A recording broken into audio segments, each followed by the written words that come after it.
なんか今週は雨だって。今日は午前中少し晴れ間が出るみたい。でも明日からずっと雨マークですね。ね。これ終わったらすぐ洗濯だ。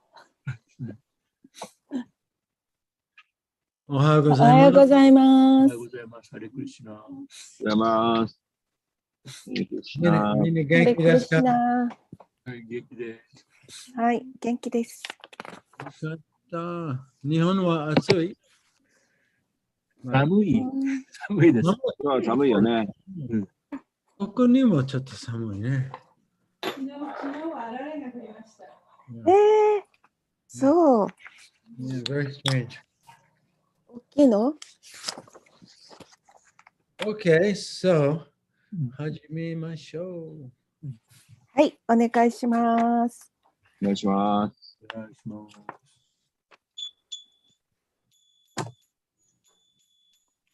Jaya Radha Madhava Kunja Bihari Jaya Radha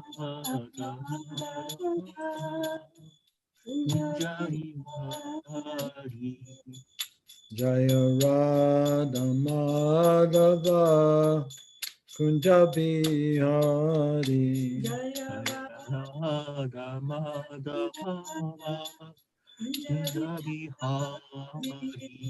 Gopi Jana Balaba Girivanadari Gopi Jana Balaba Girivanadari Yasudanandana Raja Jana Rajana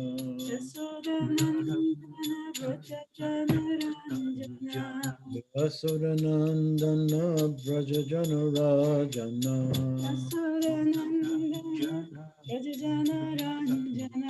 Yamuna Tira Vanachari Yamuna Tira Vanachari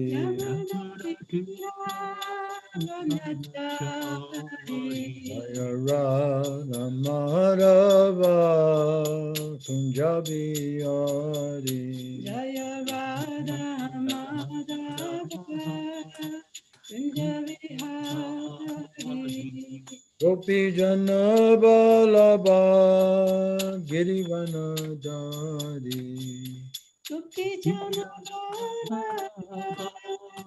Girivaradari Yasodanandana Braja Jana Rajana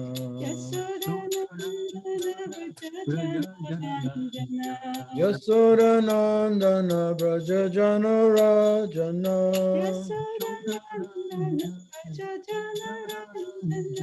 Yamuna Tira Vanachari Yamuna Tira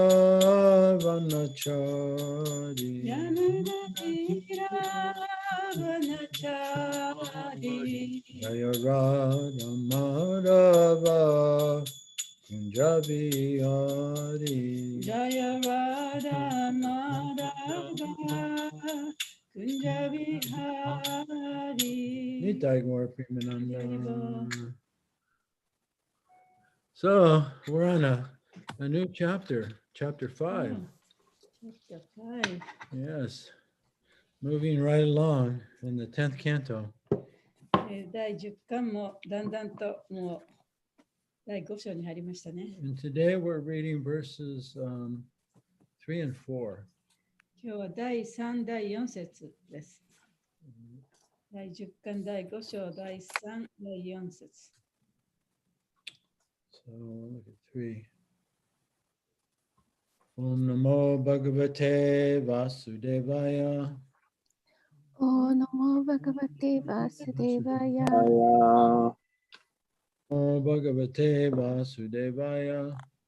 Om Namo Bhagavate Vasudevaya. Namo Bhagavate Vasudevaya. Om Namo Bhagavate Vasudevaya. Denunam Niyute Prada Tenu nam niyute prada Viprebhya Samalakwite prevya samarakte Adrin Sapta Ratnauga Tiraduri saptarauga Takau Bam Varavritan Bharavritam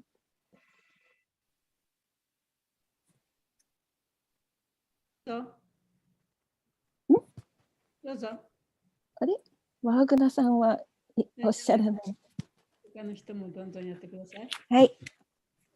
テヌナムに言ってプララダー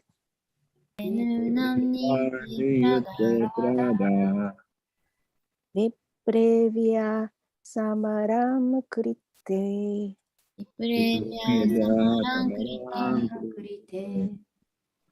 ヒラドリンサプタラトナウカ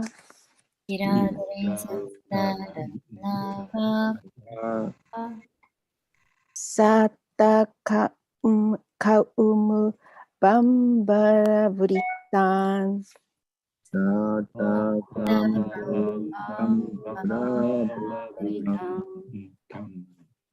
デヌナンヌリテプラダテヌナムに言ってプラダビプレビアサマランクリテビプレビアサマラムクリテヒダドリンサプタラトアウガティラドリンサプタラトナウガサタカンブパンバラプリタンサタカマバラブリタンテヌナムに言ってプラダテヌナムに言ってプラダレビャサマランクリテビプレビアサマランクリテアドリンサプタラトナウガヒラ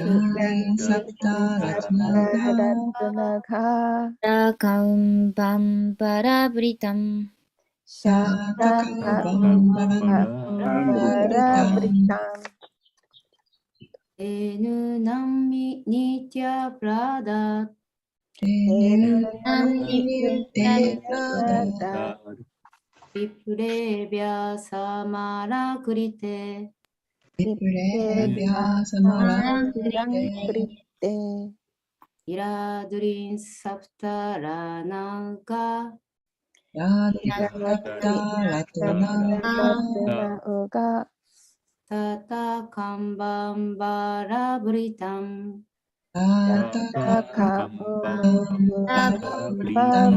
バラブリタンテヌナムニユテプラダテヌナミユタプラダレビアサマランクルテビレビアハサマランクリテヤドリンサプタラトナグハティラドリサプタラトナウガタタカウンバランブルタムシャトカンバブリタンラブリタン Wow, you're all very good Sanskrit singers. Word for word. Denu nam, テヌナム of milk-giving cows. 牛乳を与える目牛たちの Niyute, によって2 million. 200万 Pradat, プラダート gave in charity. 不正で与えた Pribhya, ビプレビア unto the brahmanas. ブラフマナダたちに Samalankrite, サマランクリテ、 completely decorated. 完全に飾った。 Tila adrin, ティラアドリーン、 hills of grain. 山のような穀物。 Sapta, サプタ、 7. 7つを。 Ratna Oga Shata Kaumba Ambara Avritan. ラットナ、オーガ、サタ、カウンバ、アム、バラ、アブリタン。 Covered with jewels and cloth embroidered with gold. 宝石と金で刺繍をした布で覆われている。 Nanda Maharaj gave 2 million cows, completely decorated with cloth and jewels, in charity to the Brahmanas. He also gave them 7 hills of grain, covered with jewels and with cloth decorated with golden embroidery. 翻訳です。ナンダ・マハラージャは布と宝石で完全に飾った200万頭の雌牛をブラフマナたちへの布施として与えた。彼は彼らに宝石と金の刺繍がしてある布をかけた山7個分の穀物も与えた。はい。Thank you. Now we'll read text 4 with a purport. はい、次は第4節です。O king, by the passing of time, land and other material possessions are purified. By bathing, the body is purified. And by being cleansed, unclean things are purified. By purificatory ceremonies, birth is purified. By austerity, the senses are purified. And by worship and charity offered to the Brahmanas, material possessions are purified. By satisfaction, the mind is purified. And by self-realization, or Krishna consciousness, the soul is purified. 翻訳です。王よ、時間が経過するにつれ、土地とその他の物質的所有物は清められる。沐浴により肉体が清められ、清められると汚れたものが清められる。浄化の儀式により誕生が清められる。禁欲生活によって感覚が清められる。ブラフマナへの礼拝と布施によって物質的所有物が清められる。満足によってマインドが清められる。そして自己実現によって、つまりクリシュナ意識によって魂が清められる。はい。Report. These are Shastric injunctions concerning how one can purify everything according to Vedic civilization. これらのことは、ベーダ的文明に従って、私たちがどのようにすべてを浄化できるかに関する教えです。Unless purified, anything we use will infect us with contamination. 浄化されなければ、私たちが使用するものは何でも、私たちを汚染して影響を与えます。In India 5,000 years ago, even in the villages, such as that of Nana Maharaj, people knew how to purify things, and thus they enjoyed even material life without contamination. 5000年前のインドでは、ナンダマハラージャの村のような場所でさえ、人々は浄化する方法を知っていて、汚染されずに物質的生活を楽しみました。End of the purport. 解説終わります。Om Aganatamirandasha Gananjana Salakaya Chaksu Militam Yena Tasmain Shri Gurave Namaha Nama Om Vishnupadaya Krishna Prastaya Bhutale Srimati Bhakti Vedanta Swaminiti Namane Namaste Saraswati Devi Gauravani Pacharane Nirvishesha Sunyavadi Paschatya Deshatarane Jai Shri Krishna Chaitanya Prabhu Nityananda Shri Advaita Gadadhar Shivasari Gaura Bhaktivinoda Hare Krishna Krishna Krishna Hare Hare Hare Rama Rama Rama Hare Hare Vachakalpatarubhyascha Kripasindhuvevacha Patitanam Pavanebhyo Vaishnavebhyo Namo Namaha. Daijoubu. 大丈夫。 Well, good morning to all devotees in Japan. Welcome to our Tuesday morning Bhagavatam class. 日本の感謝の皆様、おはようございます。 So we've started. 火曜日定例のバガバタムクラスにようこそ。 We started a new chapter. で、新しい節が章が始まりましたね。 So we're on the 10th canto, で、第10巻で、 which the Bhagavatam is compared to a deity of Krishna. バガバタムというのはクリシュナのご神像と比較されます。 Well, it is considered the form of Krishna. バガバタムはそのクリシュナの姿の一つでもあるんですけれども。 And the 10th canto is compared to Krishna's face.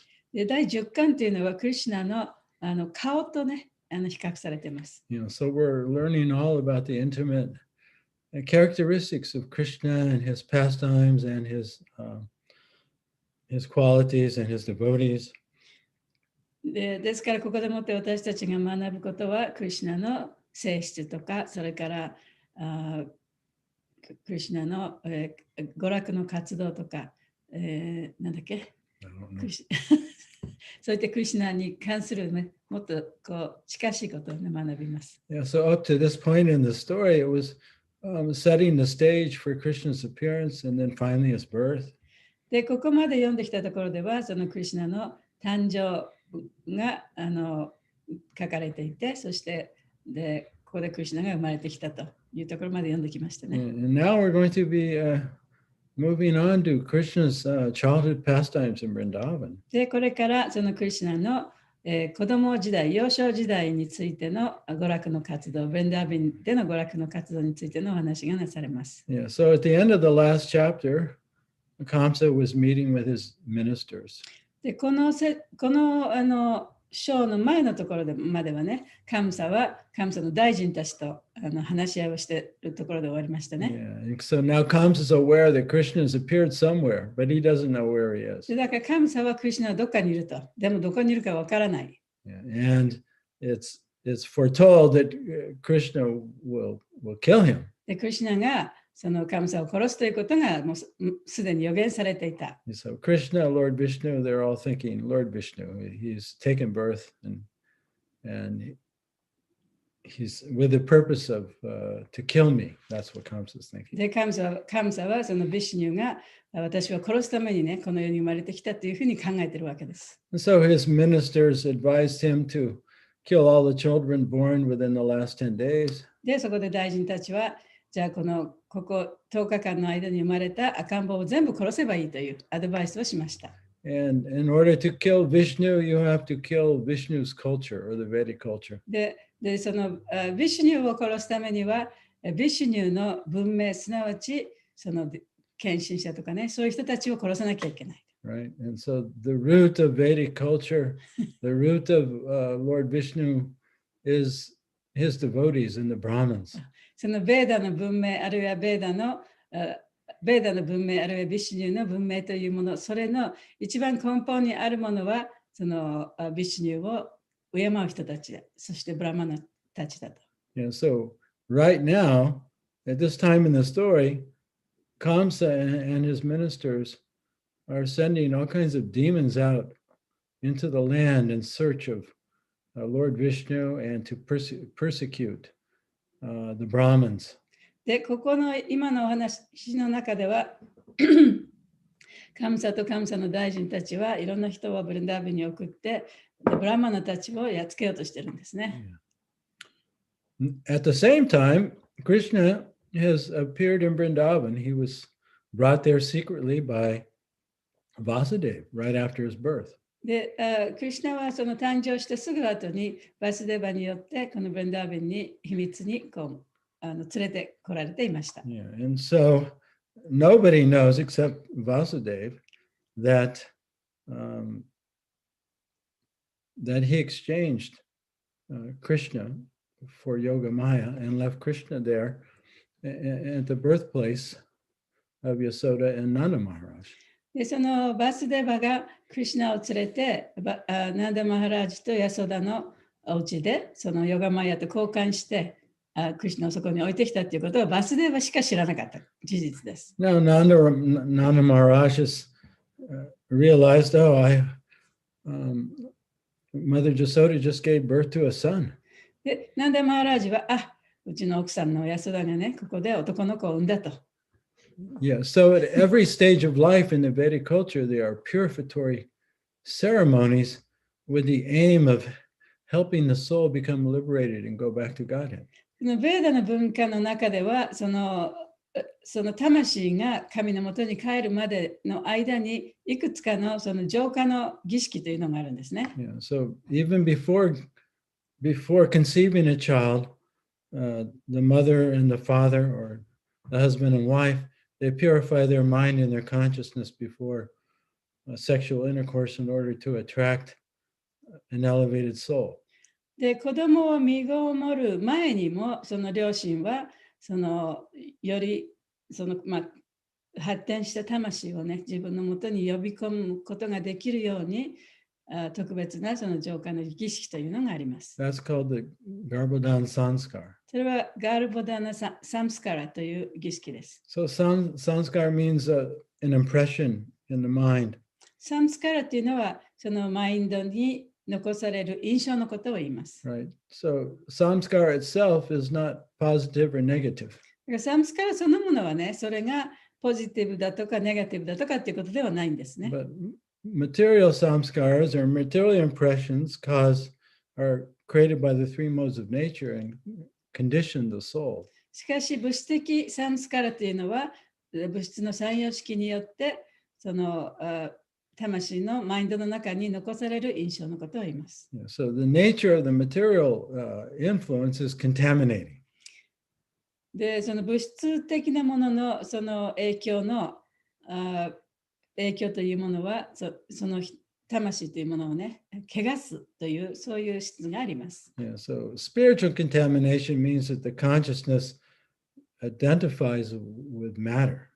で、その精神的な汚れというのは、魂が、自分をその物質的なものだというふうに思い込むことにあります。As Prabhupada mentions in the purport, he says these are Shastric injunctions concerning how one can purify everything according to Vedic civilization. で、プラブパダの解説の中で、これらはそのシャストラの教えであると。で、どのようにして人々がベーダの文明に応じて自分自身を浄化させるかという方法についての教えであるというふうにプラブパダが言っています。Unless purified, anything we use will infect us with contamination. で、そうやって浄化されなければ、自分たちが使うものすべてその汚れてしまう。Yeah, so there's not only material contamination.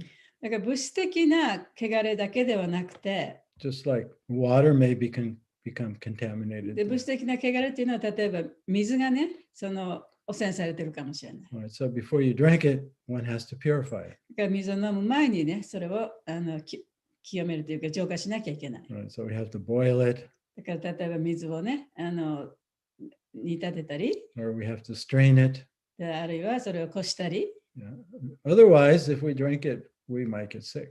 でそうでなければ、そのただの水を飲んで病気になるかもしれない。Yeah. So, a man and woman coming together. で、男性と女性が一つになると。That's, from the spiritual point of view, that's contaminating. で、その精神的な目から見ると、男の人と女の人がそうやって一緒になるということは、汚れの一種として見なされるんですね。What is being contaminated? で何がその汚されてるんでしょう、汚染されてるんでしょうか。 The consciousness. 意識が汚染されるんですね。Because one becomes more attached to to the material mind and body and a material ego. それはその物質的なエゴ、そして物質的なマインドが汚されるんですね。So in order によっ to て汚される。 in order to purify that and redirect the energy spiritually, でそれを浄化して精神的な方にその自分のエネルギーを持っていくために、 there's the samskar of marriage, でその結婚のサムスカラというのがあるんですね。 right? That's a spiritual impression, それは精神的な印象を残すということです。 right? When one makes a vow before God, で、神様の前でその制約を立てると。 yeah, to only be with this other person, で、私はこの人とずっと一緒にいますという、そういう誓いを立てるんです and ね。 then to create, to cooperate and create an atmosphere in the home that's facilitates spiritual awakening. そしてそのお家の中で精神的な目覚めをね、するために協力して一生懸命一緒にやっていきますという、そういう誓いを立てます。 Otherwise, the boys and girls going here and there create unwanted population, and not only do they become contaminated, but the whole world becomes そう contaminated. でなければ男性と女性が一つになって、その望まれない子供が生まれ、彼らたちが汚染されるばかりでなく、社会全体が汚染されることにもなります。 Yeah, and so then you have the next you have the Garbhodan Sanskar. そしてガルボダンサンスカラというのがあります。 That people, the man and the married man and wife, they plan to have children, not just whimsically.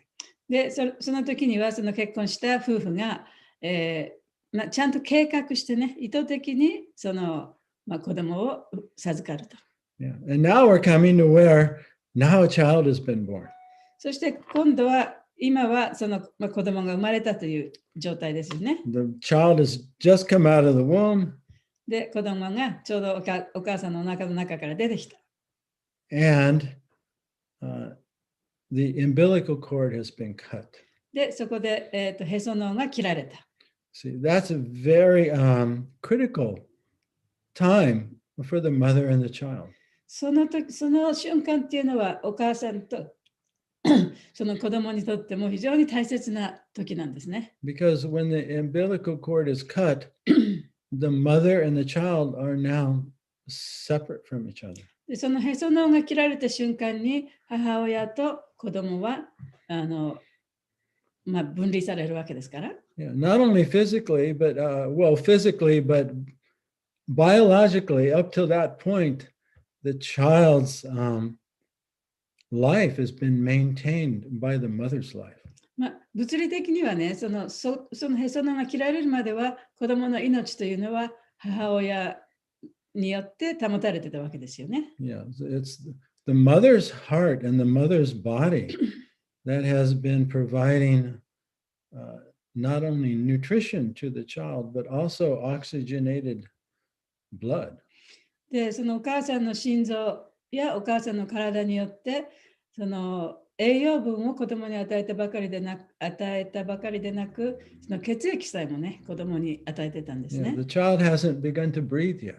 で、その時はまだ子供は自分で一人で息を呼吸することができなかった。 Yet it's not blue. It's getting oxygenated blood from the mother. でも、そのちゃんと酸素の入った血液が子供の中にお母さんを通して入っていったわけですから、子供はね、紫色にはなってなかったですよね。 In fact, when the child first comes out of the womb, しかし本当はその赤ちゃんが最初に生まれた時に、 the umbilical cord is very rigid and pulsating with the mother's blood going into the baby's body and back to the mother. へその緒っていうのはね、赤ちゃんとお母さんの体をこう行き来してね、こうドクドクとなってる、ちょっと硬い感じの紐というか管なんですね。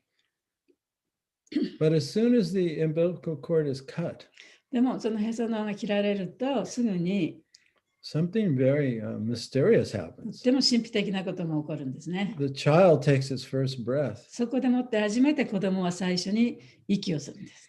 And even within the heart of the child, the chambers of the heart close. で、その子供の心臓の中で心室というか心臓の部屋がありますよね。そのchambers, what? The chambers of the heart close. その心室っていうのが閉じるんです。And the child's lungs begin to function. そしてそれが閉じて肺が動き出すんですね。And now the child is independently living. そして初めて子供は親から独立して生きることになります。Yeah, so it's very, very significant time. Maybe it's as critical as death. そのへその切った瞬間っていうのはそういう大事な瞬間なんですね。もしかしたらそれは死ぬということと同じくらい大問題の大きな出来事かもしれません。So the Vedic culture recognizes this critical time. で、ベイデの文明っていうのはその瞬間っていうのをね、ちゃんと認識してるわけです。So there's a special sacrifice made. で、そこでもって特別な儀式があります。That's called the Jata Karma Samskar. それはジャタカルマサムスカラと言います。Yeah, so it's the beginning of birth sacrifice. それが、誕生の最初のbeginning of life sacrifice. その命の初めの、儀式ですね。Yeah, so this is where we are in the story. で、今私たちが読んでるのはそこのところなんですね。Yeah, that Nanda Maharaj, he's celebrating this moment with a Vedic sacrifice. で、なんでマハラジはこの瞬間をベーダの儀式でもってお祝いしています。And the way that the sacrifices were performed was to give, the Brahmins would perform the sacrifice with mantras. で、この儀式をやるにあたって、ブラマンたちがマントラでもってこの儀式を始めます。And then the persons that the Brahmins were performing sacrifice for would remunerate the Brahmins with donations. そしてそのブラマンたちに、儀式をやってもらっている人たちは、そのお返しとしてブラマンたちにお布施をあげるわけですね。Right? So in this case, Nanda Maharaj gave 2 million cows. で、この場合は、ナンダ・マハラージは200万頭の牛をあげましたね。But not just any cows. でも、ただただ普通の牛ではないんですね。Cows that were already giving milk. で、それはもうすでにミルクを出している牛です。Yeah, just because you have a cow doesn't mean you're going to get milk. で、牛がいるからといって、その牛がね、すぐにミルクを出すわけではないですから。Yeah, I mean, just like any other mammal, only mammals that were recently pregnant give milk for a certain period of time. で、哺乳類だからといってすぐミルクがお乳が出るわけではないですね。で、赤ちゃんが生まれたすぐ後の何ヶ月間しかそのお乳というのは出ないわけですから。Yeah, and these cows were all decorated with fine cloth and gold. そしてこれらの牛はその美しい布や金で飾られていました。Yeah, they didn't have credit cards and money back in those days. その頃はね、お金とかクレジットカードとかなかったですから。Yeah, so people used to give each other gifts or they used to barter. で、その頃はだからみんなそうやっていろいろなね、贈り物をしたり、いろんなものをこう交換したりしてたんですね。So cows were the highest wealthy kind of gift you could give to someone. 牛っていうのはその頃はね、やっぱりその贈り物としては最高の贈り物だ、その頃の贈り物だったんです。You can't live on gold. で、金だけではね、生きていけませんから。You can live on milk. でも、ミルクがあれば生きていける。And then he also gave a large amount of grains. そして、たくさんの穀物もあげました。Hills of grain. 穀物の山をあげました。7 hills of grain. 7つもの山。And those hills were covered with fine cloth, gold and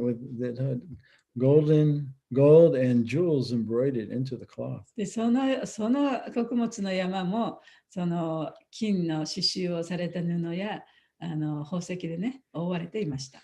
But Brahmins, they're very frugal. しかし、ブラーマンっていうのはね、とっても質素な人たちです。And detached. でそういうものにあまり執着してない。and austere. で非常にそういうことを禁欲している。And they would only accept what they could actually use for themselves. でブラーマンたちは自分が使える分だけをもらうわけですね。And the rest, whatever they got, they would give for the benefit of others, especially the needy. そしてその自分が使う分だけ取ってその残ったものっていうのは、それを必要としている人たちに分けてあげると。Yeah, so in this way, nobody hoarded wealth, but they distributed it to everyone. そうやってね、物を溜め込みすぎない。誰もそういうことはしなかった。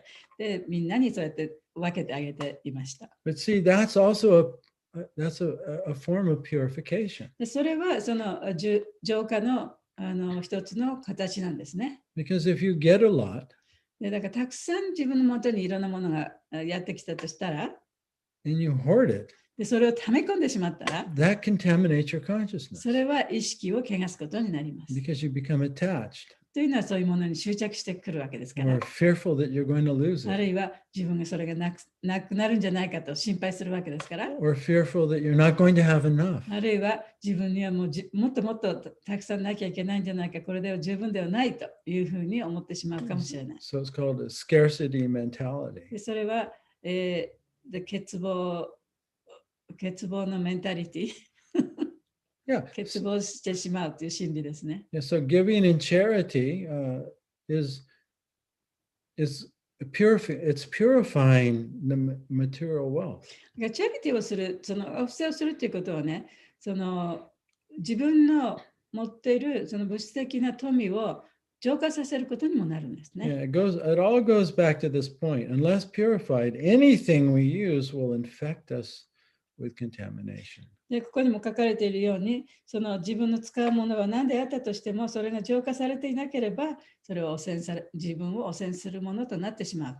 Yeah, so we have this beautiful verse, just incredible verse today. で今日の説はとってもそういう意味では素晴らしい説だと思います。Talking very practically about how everything material, mental, and spiritual can become purified through sacrifice. 非常に実践的なことを今日の説は言ってて、でその精神的なもの、あるいは物質的なもの、そういったもの何であったとしても、それは浄化することができると。Yeah. So especially with water. で特に水ですね。The water is called the universal solvent. 水は世界的にその共通なsolvent. I know what it is, but I don't know the Japanese. こう溶かせるもの。Yeah.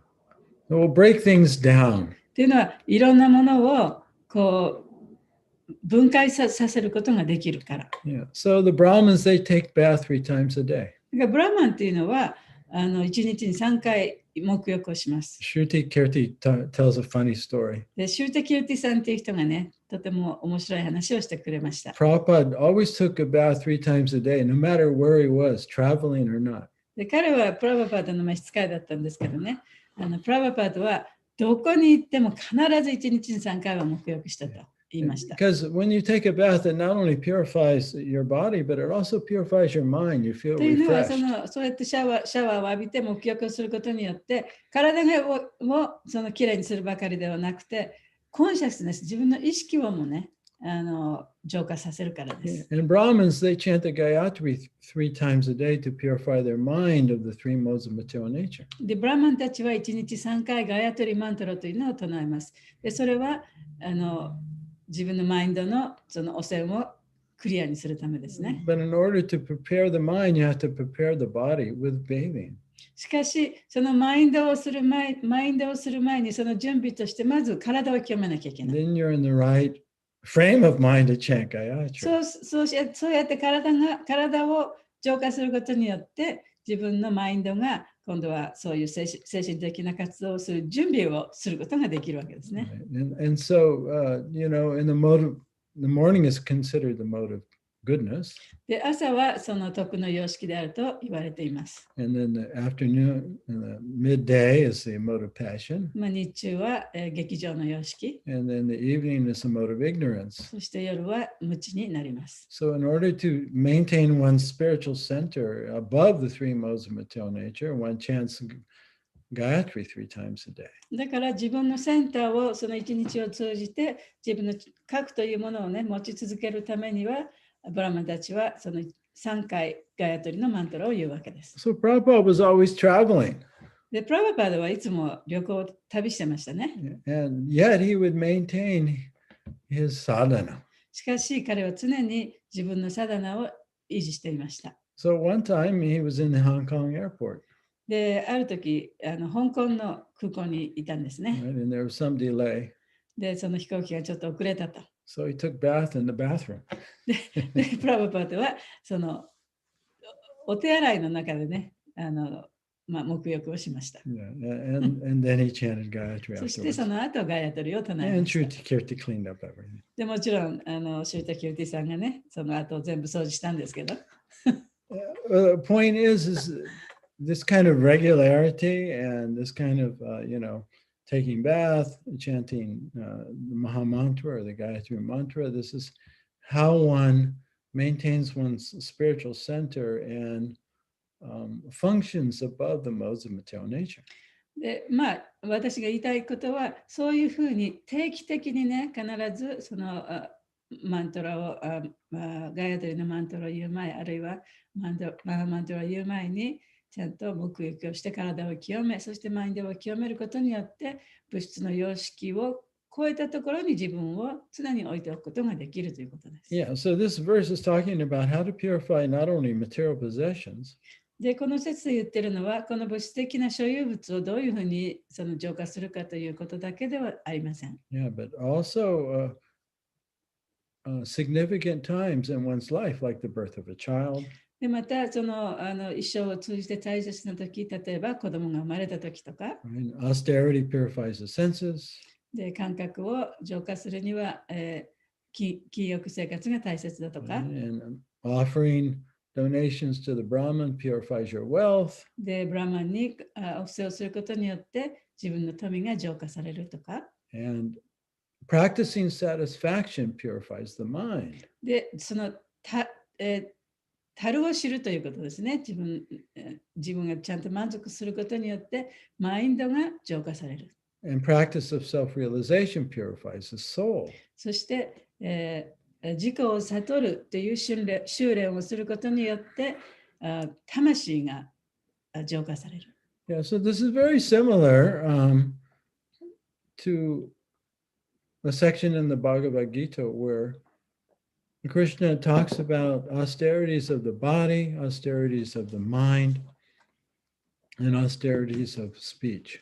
で、これはバガバッドギーターの中で、クリシュナがそのマインドの禁欲生活、それから肉体の禁欲生活、言葉の禁欲生活というのはどういうものかということを説明している箇所があります。それととても似てます。And Krishna says that those who are serious about self-realization, they practice this threefold austerity.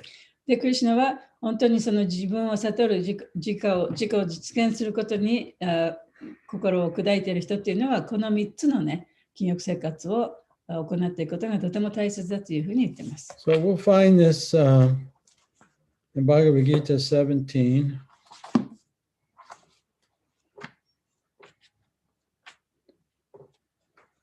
Let's actually start at 17:13 and we'll read through 14, 15, 16, 17.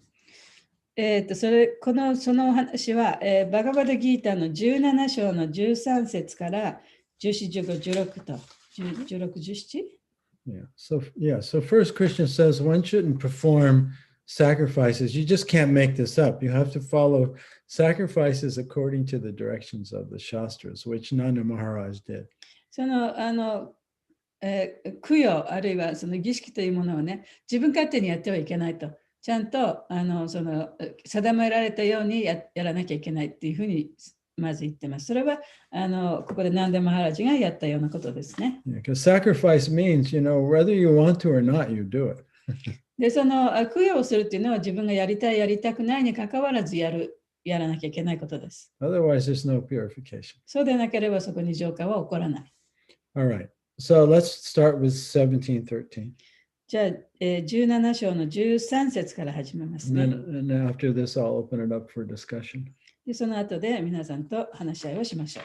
So any sacrifice performed without regard for the direction of the scriptures, without distribution of prasadam, spiritual food, without chanting Vedic hymns, and without remuneration to the priests or the Brahmins, and without faith is considered to be in the mode of ignorance. 17章の13節バガバダギータです。経典の指示に敬意を払わず、プラサーダム、精神的食べ物を配ることなく、ベーダのマントラを唱えもせず、僧侶に謝礼することもなく、信念を持たずに行われる供養は無知の様式のものである。So now we'll come to austerities of the body. そしてこれから、肉体の禁欲生活に入ります。Text 14. 14節ですね。Austerity of the body consists of worship of the Supreme Lord, the Brahmins, the spiritual master, and superiors like the father and mother, and in cleanliness, simplicity, celibacy, and nonviolence. 体の勤厳さとは、思考主、ブラマナ、精神の死を崇拝し、父母のような真上のものを尊い。清潔、実直、禁欲、非暴力でいることである。敬いしません。Now we come to austerity of speech. そして言葉に対する謹厳さになります。Austerity of speech consists in speaking words that are truthful, pleasing, beneficial, and not agitating to others, and also in regularly reciting Vedic literature. で、言葉に関する謹厳さとは、誠実で心地よく有益なことを話し、他人を乱す言葉を使わないこと、そしてきちんとベーダ文献を朗唱することである。Now we come to austerities of the mind, which is also mentioned in today's verse. そして、これから、マインドの謹厳さに入りますので、このマインドの謹厳さということは、今日の説にも、今日勉強した説にも書かれていることですね。So this is verse 16. それが16節です。And satisfaction, simplicity, gravity, self-control, purification of one's existence are austerities of the mind. 第16節、そして満足すること、実直であること、真剣であること、自己制御すること、自分の在り方を極めること、これらは心に関する謹厳さである。Right? So we just can't let the mind do whatever it wants. マインドがね、やりたい放題に、マインドをやりたい放題にさせてはいけません。Right? We can practice satisfaction. で、自分の心をね、満足させるように、そういう練習をしなきゃいけない。Right? When we bring our attention to the present, 今、自分の心を今の瞬間に持ってくる、そういう練習をすると、and we notice life itself in the present. で、そうすると、この今の瞬間にある自分の命だけを感じることができま And す。we're not hankering for something in the future そうすると、将来的に何かを求めているわけでもない。 or not lamenting something from the past. あるいは過去のことを嘆いているわけでもない。We discover their satisfaction. で、そこでもって満ち足りたっていうことを感じることができるんですね。That's a practice. それはやっぱり修練なんです Right? ね。 Otherwise, it's, if you let the mind do whatever it wants, it's like letting the car go on automatic wherever it wants to go. で、そのマインドをね、あちこちにどこにでも行かせるっていうことは、車を運転するときに全然コントロールしないで車をどこにでも運転しているようなもんなんですね。So let's read the purport real quick. で、そこの解説のところをちょっと読んでみます。To make the mind austere is to detach it from sense gratification.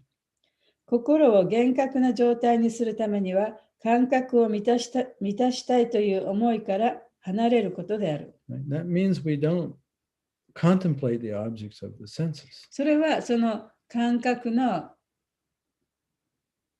この求めるものの方にね、心を持っていかないということです。If it goes there, we have to bring it back. でもしそのマインドがそっちに行ったならば、それをまた戻さなきゃいけない。Otherwise, we're going to be unsatisfied. そうでなければ、不満な気持ちがいっぱいになりますね。Okay, continuing. It should be so trained that it can be always thinking of doing good for others.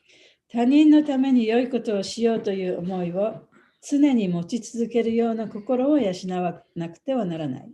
The best training for the mind is gravity of thought. 心を鍛える最善の方法は真剣に物事を考えることである。One should not deviate from Krishna consciousness and must always avoid sense gratification. クリシュナ意識からそれることなく、感覚を満たすようなものを遠ざけるように常に努めることが大切なのだ。To purify one's nature is to become Krishna conscious. 自分の性質を極めるとは、クリシュナ意識になることである。The satisfaction of the mind can be obtained only by taking the mind away from thoughts of sense enjoyment. 自分の感覚を喜ばせようという思いから心を引き離さない限り、心は満足を覚えない。The more we think of sense enjoyment, the more the mind becomes dissatisfied. 感覚の喜びを追い求めれば求めるほど、心にはますます不満が募る。In the present age, we unnecessarily engage the mind in so many different ways for sense gratification, and so there is no possibility of the mind's becoming satisfied. 現代の私たちはありとあらゆる方法で感覚を満たそうとしているため、決して心が満足しない。The best course is to divert the mind to the Vedic literature, which is full of satisfying stories, as in the Puranas and Mahabharata. 心にとって最高の方法は、ショプラナやマハバラタのような満足を与える話を満載したベーダ経典に心を向けることである。One can take advantage of this knowledge and thus become purified. 人はこうした知識を生かして浄化されていく。The mind should be devoid of duplicity, and one should think of the welfare of all. 心から偽りを追い出して万人のための福祉を考えなくてはならない。Silence means that one is always thinking of self-realization. 沈黙とは常に自己を悟ろうという思いを持ち続けていることである。The person in Krishna consciousness observes perfect silence in this sense.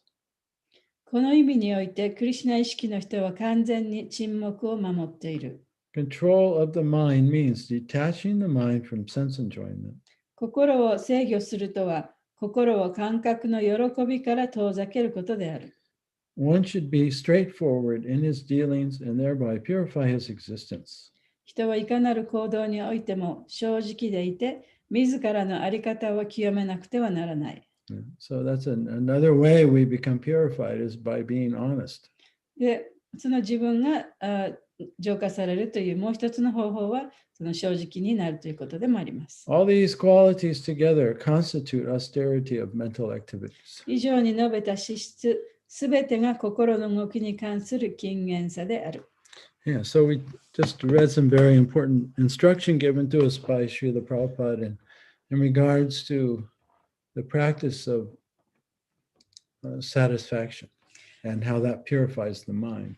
で、ここでもってプラバパトがその満足するということがいかに大切なことか、そしてその満足するということによって私たちのマインドが浄化されるということを勉強しました。Yeah, so we see that this Jata Karma ceremony performed by Nanda Maharaj is very deep and significant. だからナンダ・マハラジがその行ったジャタカルマの儀式というのは非常にね、そういう意味では深く大切なことだった。Right? It's not just some religious superstition or some just Indian culture or something like that. ただね、これがインドの文化だとか、あるいはその宗教的な迷信だとか、そういうものではなかったんですね。Very scientific.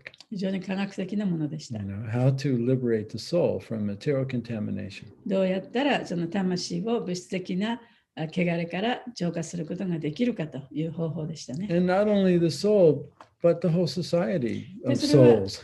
それは一つの魂だけではなくてね、そのもう本当に社会全体の魂たちのためのものでもあったんですね。Okay, we have a little time left. If anybody has any reflections they want to share. はい、少し時間がありますから、シェアしたいこととかありますか？ありがとうございました。浄化の意味とか、なんとなくやってたけど、いろいろと科学的に分かってありがとうございました。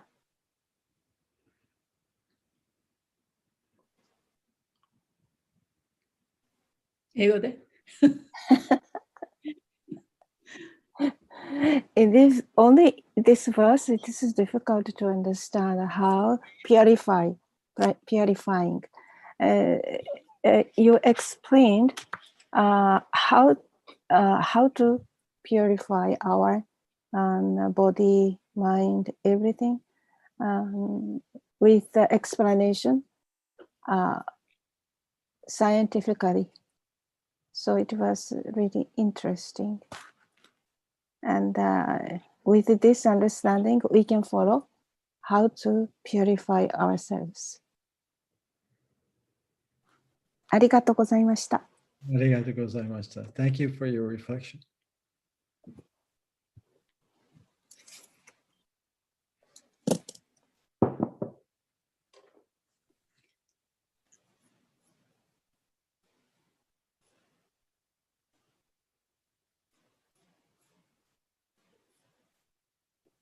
きっと日本のいろんなのも神社でやってるのもベーダから来てるのかなって時々思う時あります。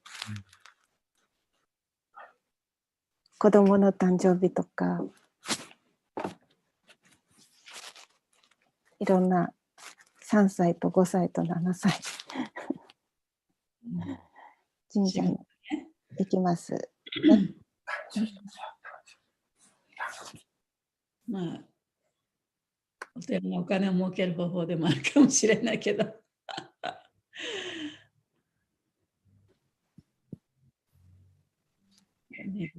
SatyaDeva Prabhu ありがとうございました。サンスカーラの話がとても興味深かったんですが、子供が母親によってずっと血液から酸素をもらって呼吸をしても、母親から酸素が与えられる。で、この呼吸してなかった状態から生まれたときに、ちょっとはっきり聞こえません。はい、私も聞こえないです。呼吸が始まったすいません、どうぞ。子供がその母親に依存している状態から自立して生まれていく時のその神秘的な、その自立するっていうところ、それはすごく興味深いんですが、クリシュナ意識の活動の中でこの間もその話があったんですが、その自立している部分をちゃんと持ってなきゃいけないと。で、自分でこのクリシュナ意識をちゃんと育てていくという意味で、自立しているというところと、すごく重なってすごく興味深かったです。どうもありがとうございました。You talk about the mother and daughter, I mean, mother and a child. The child will become independent as soon as they cut the umbilical cord. But in Krishna consciousness also, you have to be independent thinkers to cultivate your own Krishna consciousness. So you can kind of compare, that was kind of interesting comparison he made. Yeah, that is interesting. So, do you have experience, right? SatyaDeva Prabhu, you have experience, right? That moment. Yes. Yeah, many times. You compare. 何回もやりましたって言ったらおかしいけど。I think maybe 40 or 50 times. 40回、50回ぐらい。その誕生にね、立ち会いました。Of course, it wasn't always so smooth. もちろん、全てがね、うまくスムーズにいったわけじゃないですけ But, ど、but many times, yeah, I mean, everything just happened automatically. まあ、大体はね、もう、オートマティックに全てこううまくいくようになっているらしいですけど。But you reminded me of also, you know, the Vedic culture, they calculate your lifespan in breaths, you know, from your first breath to your life breath, その and to ベ your last breath. ーダの文明の中ではね、その魂が生まれた瞬間から死ぬまでの間にいくつの呼吸をね、何回呼吸をするかっていうことをちゃんとこう計算されて生まれてくるんですね。And so the child begins its independent life with its first breath. で、その自立したその生活は本当にそのへその緒が切られた瞬間から始まるわけです。And then we end our life with the last breath. No matter how we die, there's a last breath. で、その死ぬね、一番最後の呼吸、そこで終わるわけですよね。どんなふうに死ぬか、それは関係なく死ぬ前の最後の呼吸ね。Yeah, so in Krishna consciousness, we also have to mature by learning to use our free will properly and surrender to Krishna. だからこそ、そのクリシュナ意識の中でも、その自分の自由意志というものをどういうふうに使うかということを勉強して、円熟していかなきゃいけない、成長していかなきゃいけない。We can be shown the way. でもちろんそう、どういうふうにやったら一番いいかという道をね、示してもらうことはできます。But we all have to take our own steps. でも、私たちはそれぞれね、自分の力で歩いていかなきゃいけない。Nobody can do that for us. でその歩くということは、誰も他に私たちのためにやってくることはできない。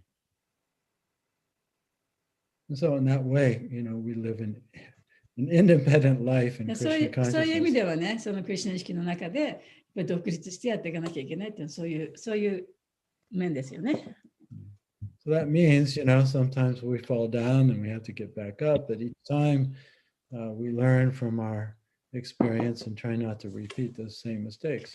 でもそれはその時にはね、その転んでしまうこともあるけれども、またそこから起き上がって歩いていかなきゃいけないということですね。ありがとうございます。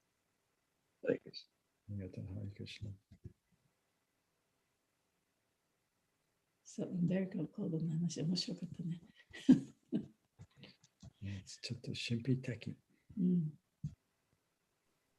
や、それも面白いけど、やっぱその私たちが朝起きてシャワーしてなんで行くかっていうそのようなこともプラブパーダ3回もなさってたとかそれもなんかこうなんて言うんだろう、当たり前になってるっていうところがまだ私たちはしなきゃいけないとか、日本人はまあ癒しのためにお風呂に入りますけど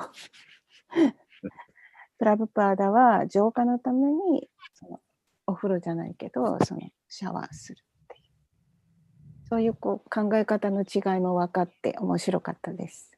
すいません、二体さんどうぞ。いや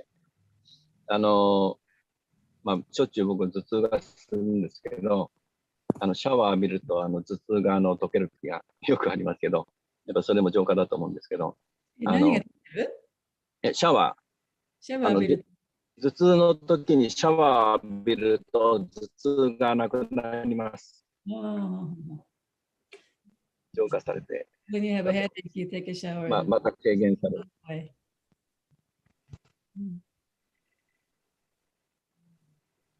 Yeah, taking shower, we take it for granted. あとIn Japan, we take bath to relax and to enjoy kind of. But Prabhupada had actually took a shower or took a bath to purify himself. So that's interesting way of looking at taking a shower.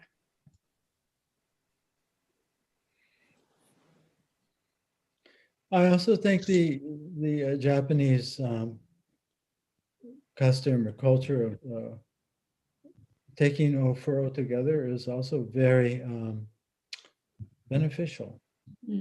まあ、日本のね、そのお風呂の文化っていうのはね、非常に益のあることだと思います。Yeah, 有益なことだと思いま not す。 only cleanses your body, but also cleanses your mind and releases stress.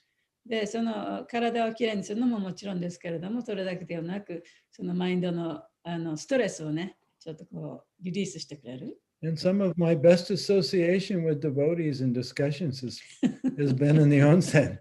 で、そのディボーティーたちとのね、いろんな話をしたり、議論をしたりする中でもね、お風呂でもってしたのは、やっぱりとってもいいね、そういう議論ができましたね。 Right? We've had many good ofuros with Banuswami, right? そう、バヌスワミともね、一緒にたくさんお風呂に入りました。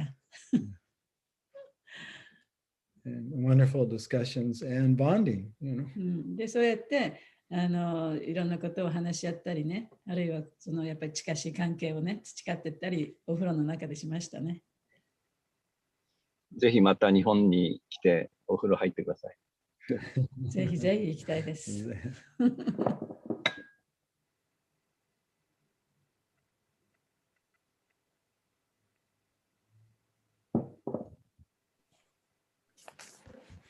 ですね。昨日、ニフティに書いたんですけど、サテデバマラジは読んでくださいましたか？ I sent a mail to you through Nifty, and because we miss you, so we want to talk to you, if possible. If you can have time, I discussed with Sudama Prabhu, and weekday morning, somebody goes for working. So after this class is maybe some person is difficult to join, and only the Sunday morning is left at that time, and at night time, and time difference. We think about the time difference. So your sleeping time, I suppose. So if it's difficult for you to take on Sunday, then it's okay. We will wait. We will wait the chance to have that kind of time. Sunday means Saturday, right? Yeah, I got your email, and actually I replied just before the class, so you probably have a chance to look at it. もしマハグナが忙しいときは私が頑張って通訳もするし、月に一度でいいです。何回もなるとみんな大変だけれども、普段考えていることを話すとみんなリラックスっていうか、話したいことがいろいろこうおしゃべりみたいなことになったりとか、普段思ってることを聞けると思います。If we have the chance to talk to you, just the class, we have to think about only the Bhagavatam or Srimad Bhagavatam. But sometimes we want to ask you some concerning our life or living, how to live, or we had this kind of happy time and how to live in Krishna conscious life. So many people want to talk to you because we haven't seen you such a long time, more than 2 years. そうですね。So we felt when many people asked to you. Yeah, because of the time and that day, it would be hard for me to be regular, but I think we could, do it sometimes. Yeah. Maybe not every month, but sometimes it just wouldn't work. Right. そうですね。第一第二って決めなくても、according to your convenience, let me know and I will announce to everybody. Okay. はい。 All right. I'll sit down with Mahaguna and we'll look at some dates and then make a plan. はい。 1週間前ぐらいに分かればいいか Well, もね。 it depends. We go to Grass Valley. We know. Yeah, I know, but if we know areas. if we know when we're gonna do it, like a week before, then we can make an arrangement. Well, we should make a regular day so everyone knows, not just spring it on them. But Mm. some days we might not be able to make it. Anyway, that's what I wanted to discuss Okay. after. Okay. はい。 More す to- みません。じゃあもう少しね、話やってみましょう。はい。急がないし、楽しみに待ってます。はい、こちらもこちらこそ。あこちらこそ。ありがとうございました。りがとうございます。来週もよろしくお願いします。よろしくお願いします。So we'll wind it up today. Enjoy the 10th canto. Hare Krishna. はい。今日はこの辺で終わりますけれどもね、皆さん第10巻のところを楽しんでくださいね。 Yeah, now the stage is set for Krishna to kill many で demons. 今度はね、クリスナがいろんな悪魔をやっつけるところのそこまでそこの辺の話が出てきますのでね。And as he's killing the demons, he's also playing with the cowherd boys and having a great time. で、そうやって悪魔も殺しますし、牛飼いの少年たちと遊んでね、楽しい時を過ごす時でもありますか I ら。 can't wait till he kills Agasura. で私はそのクリシュナがアガスラを殺すところまでね、ちょっと待ちきれません。 Hare Krishna. ハレクリシュナ。ありがとうございました。Yes. で、クリシュナ。